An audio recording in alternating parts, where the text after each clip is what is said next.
ولا تكونوا كالذين تفرقوا واختلفوا من بعد ما جاءهم البينات وأولئك لهم عذاب عظيم. Bismillahirrahmanirrahim. Assalamualaikum warahmatullahi wabarakatuh. Alhamdulillah, pembangunan PPTQ, pembangunan gedung kedua PPTQ Himah Aliyah insyaallah terus berlanjut. Saat ini sedang merapikan, yaitu 3 ruang kelas, kemudian 2 ruang asrama dan ruang guru, serta kamar mandi dan ruang makan.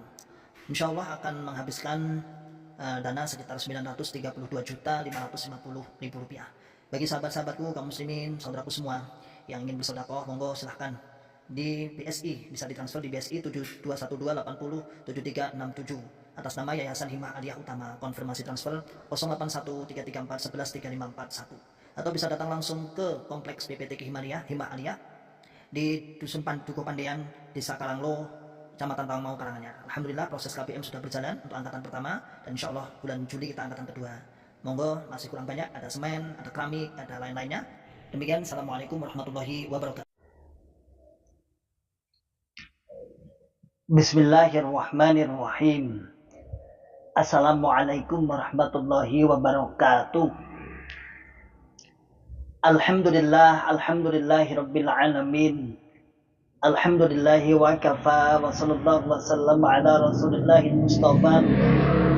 Ashhadu an la ilaha illallah wahdahu la syarikalah, wa ashhadu anna Muhammadan abduhu wa rasuluhu sallallahu alaihi wasallam wa ala alihi wa ashabihi wa man tabi'ahum bi ihsanin ila yaumiddin wa ba'd. Ma'asyiral muslimin, hafizakumullah ta'ala. Alhamdulillahi rabbil alamin.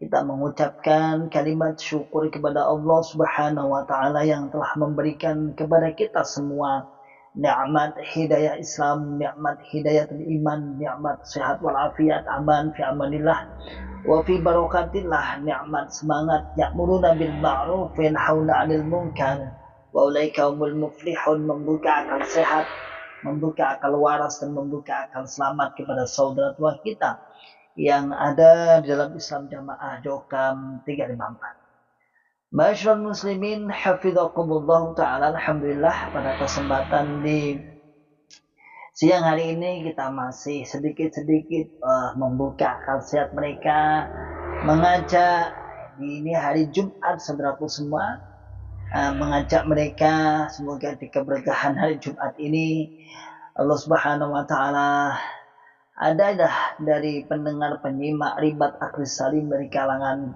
orang-orang Islam Jamaah yang membuka pikirannya, membuka hatinya, membuka cakrawala, sehingga terbersit, sehingga bisa Allah memberikan hidayah kepada sahabat-sahabat Islam Jamaah. Ma'asyiral muslimin, hafizakumullah ta'ala. Seperti tadi yang saya katakan, ini hari Jumat, di mana hari Jumat seperti ini biasanya kita yang dalam keadaan musafir. Saat di Islam Jamaah kita bingung mencari tempat ampiran, tempat jujukan, tempat untuk melaksanakan sholat Jumat.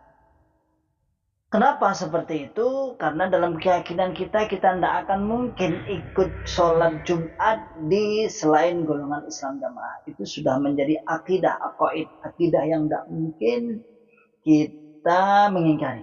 Artinya ma'ruf, para mantan-mantan sudah paham betul bahwasanya itu adalah keyakinan kita seperti itu dulu.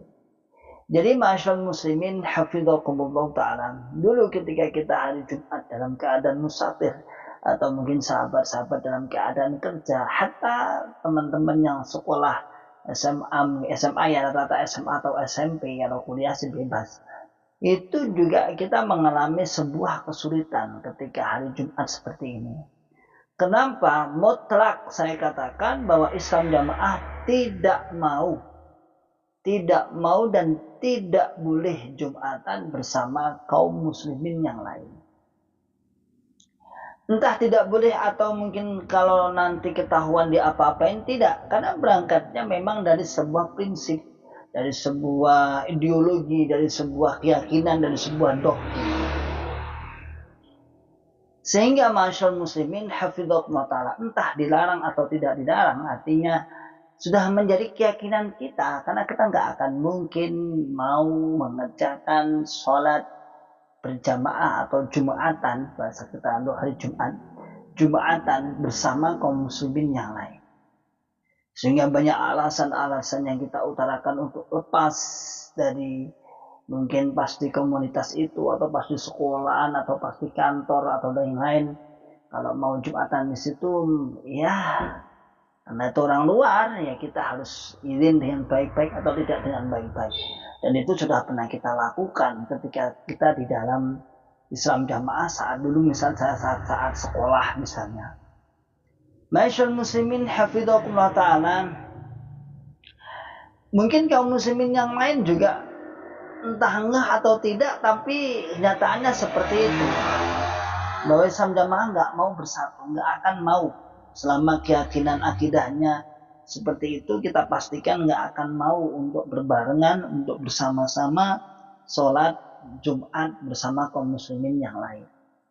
Ini diakibatkan apa? Ini adalah akibat dari sebuah mengkafirkan. Ya. Baik, mengkafirkan kepada selain golongannya. Jadi selain golongannya dikafirkan. Selain golongannya dianggap rodun aimat dudun. Jadi antum misalnya bertetanggaan dengan Islam Jamaah ini Islam Jamaah bukan Jamaah Islamiyah. Kalau Jamaah Islamiyah kemarin sudah kita dikit-dikit kita komentari atas klarifikasi para petinggi-petinggi yang membubarkan dirinya, membubarkan golongannya ini. Tapi Islam Jamaah Jokam 354 ini saudaraku semua. Jadi Anda mungkin di sekitar situ ada golongan ini nih, nggak akan mungkin dia bersatu dengan kaum muslimin yang lain. Hatta mungkin rumahnya depan masjid umum misalnya, nggak akan mau. Dia lebih mencari masjid yang lebih jauh, bahkan lebih munsewu, masjidnya dibanding depan rumah itu lebih besar depan rumah daripada yang lebih jauh. Dan itu asik, memang dulu kita asik, seakan-akan itu huraba. Apa huraba? Kita adalah orang-orang yang asing. Alladzina yumassikuna bikitabillah hina tutfa. Yaitu huraba adalah orang-orang yang berpegang teguh dengan kitabillah hina tutfa, ketika kitabullah dimatikan, ketika diberangus, ketika nggak ada, kita seakan-akan menetapi Islam yang paling sendiri, yang lain tidak Islam semua. Itu bukan seakan-akan, tetapi kita sudah keyakinan seperti itu. Yo, ngaku nggak? Nggak mau, saya katakan nggak mau. Dia nggak akan mau bersama kaum muslimin yang lain. Nggak akan mau duduk bersama untuk mendengarkan khutbah. Sebenarnya pertama kali adalah apa? Pertama kali ya karena efek dari mengkafirkan. Yang kedua diperkuat nih, ada dalail yang memperkuat, yang argumen yang mungkin meyakinkan dalam jamaah.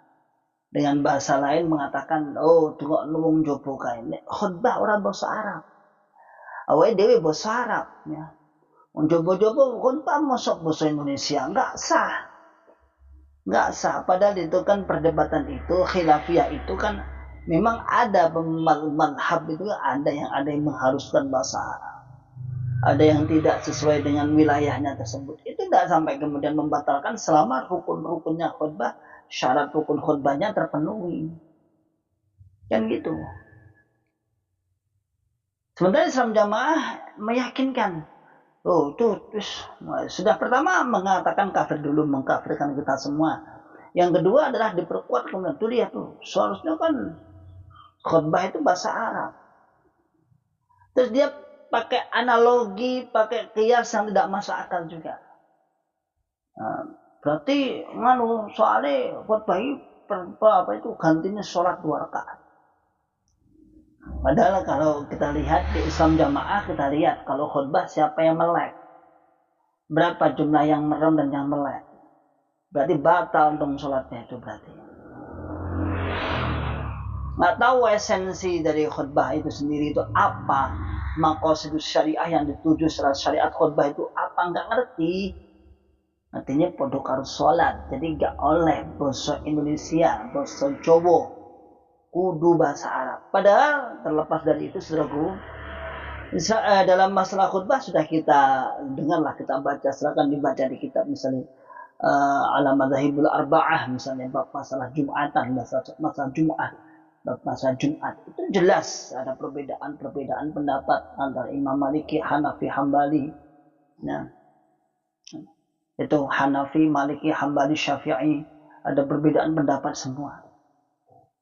Nah, ada yang mewajibkan, ada yang tidak mewajibkan, ada yang sesuai dengan bahasa Arab, ada yang mensunahkan di baliknya bagaimana selama rukun dan syaratnya terpenuhi. Selama rukun dan syarat terpenuhi.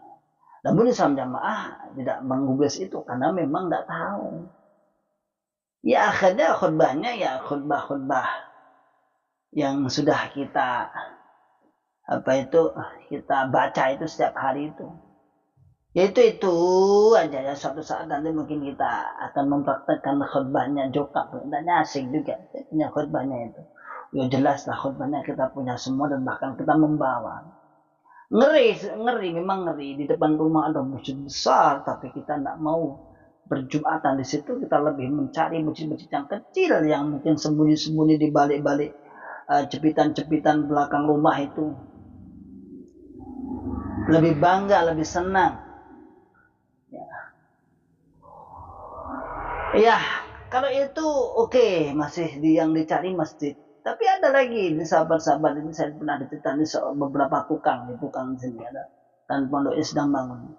Beberapa tukang cerita, kita nggak ada proyek, Pak. Kita ada proyek di sana di Sragen sana. Saat hari Jumat ada berapa cokamnya ada 4 atau 3. Kita ajak ayo sholat Jumat ya ada masjid yang kono kalau kita nggak ada proyek itu. Dia Jumatan sendiri di gubuk. Masya Allah. Jadi seakan-akan itu sangat-sangat darurat. Seakan-akan ini negara ini sangat-sangat membahayakan, harus sembunyi-sembunyi. Padahal kaum muslimin, ma'asyarul muslimin hafidhakumullah ta'ala. Begitu luasnya banyaknya kaum muslimin.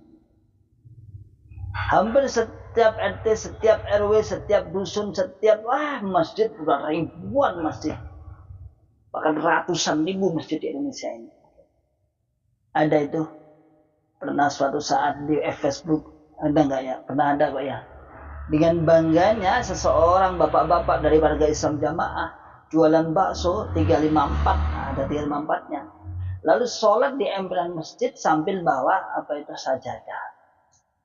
Sepintas bagi orang-orang yang nggak jeli. Waduh. Bagus amat sholat di emperan toko. Sambil bawa rombongnya itu dengan baksonya itu sholat di emperan toko, kemudian rombongnya tertulis 354 bakso Bahman Barokah mungkin apalah ada 354. Dia sholat di emperan toko, di depan toko maksudnya. Sepintas bagi orang-orang yang awam, begitu luar biasanya tertibnya ibadah. Tapi bagi kami yang mantan akan merasa melihat dengan cara pandang yang berbeda. Bagaimana cara pandang kita? Masjid oke. Masjid oke, telecak oke masjid.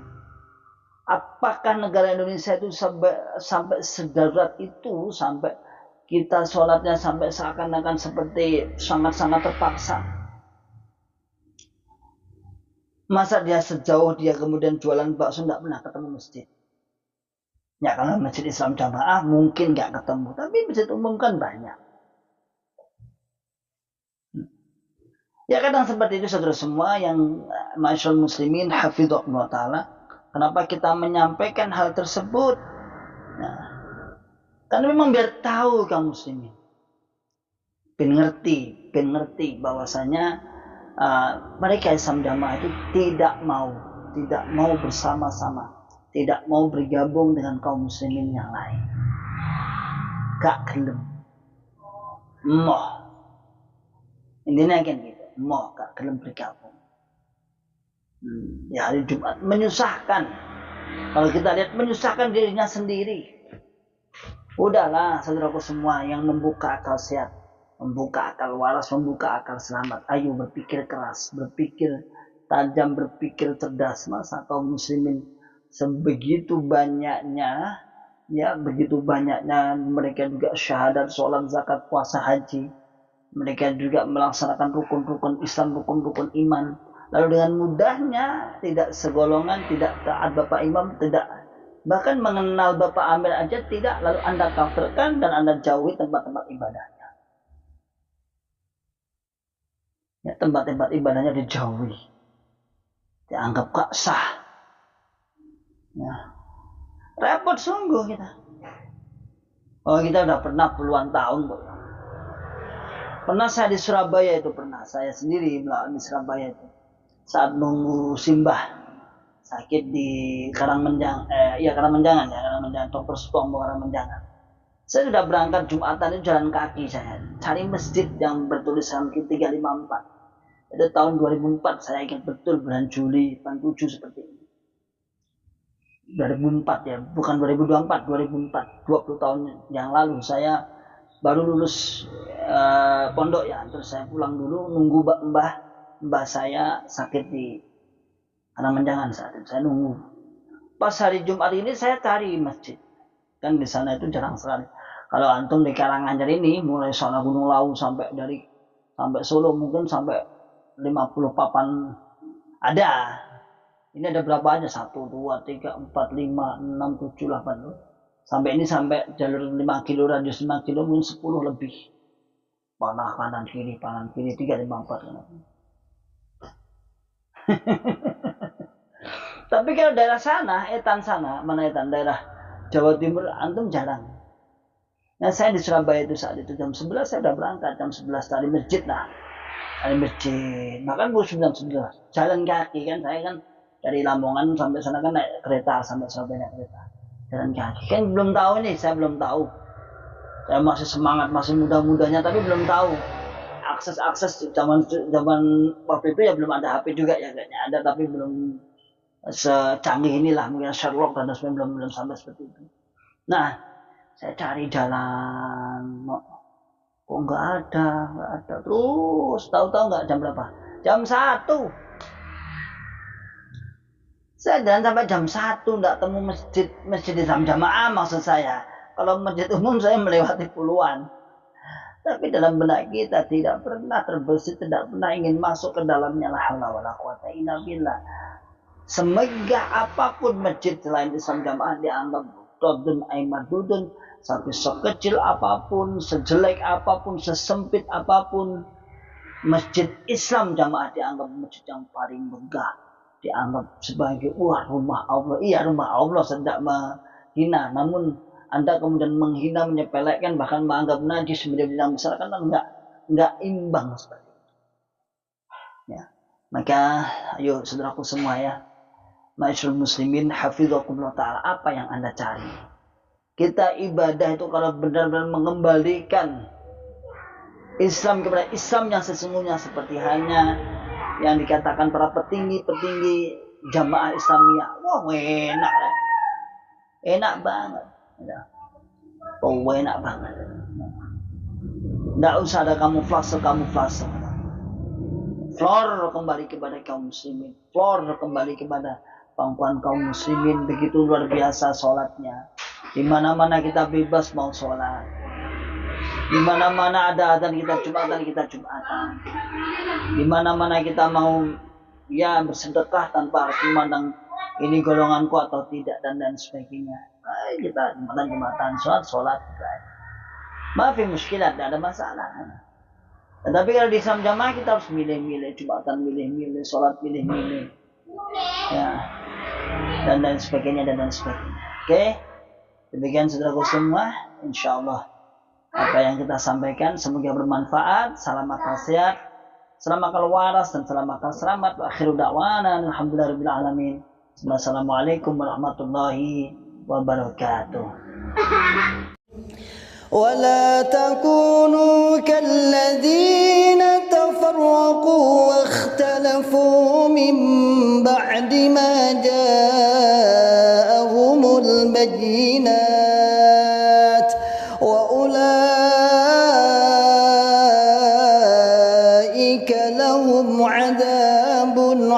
عليم